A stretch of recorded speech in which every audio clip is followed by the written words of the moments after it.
kasus dugaan suap vonis bebas Gregorius Ronald Tanur dengan tersangka 3 hakim Pengadilan Negeri Surabaya berbuntut panjang.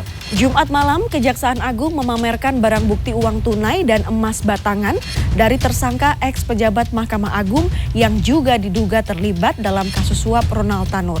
Jika ditotal, nilai barang bukti sitaan tersebut hampir menyentuh angka 1 triliun rupiah.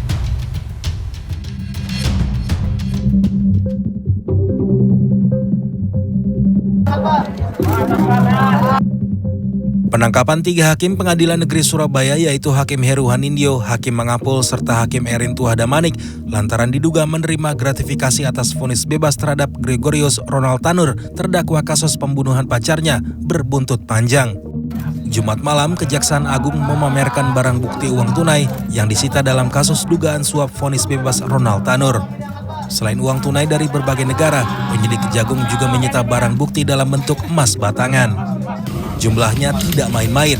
Jika ditotal, barang bukti sitaan ini bernilai lebih dari 996 miliar rupiah, alias nyaris menyentuh angka 1 triliun rupiah.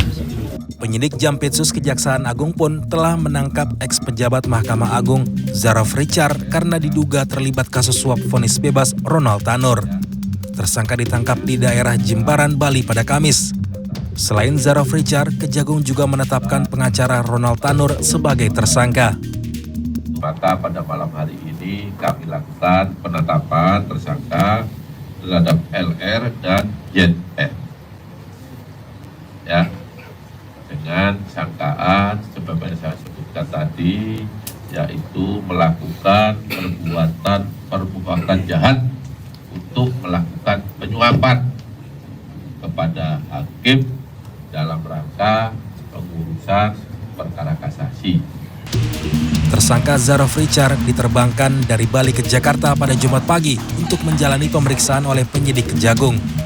Sementara pada Jumat pagi, karangan bunga bertuliskan sindiran untuk 3 hakim terduga penerima suap vonis bebas Ronald Tanur terpajang di depan gedung Pengadilan Negeri Surabaya.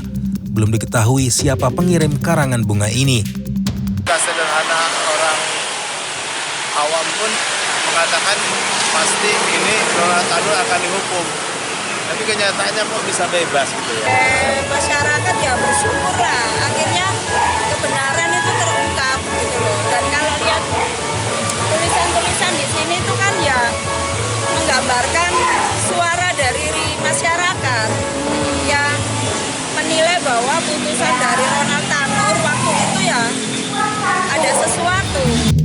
Di lokasi lain, rumah terdakwa Gregorius Ronald Tanur di kawasan perumahan elit Pakuwon City pada Jumat terpantau sepi.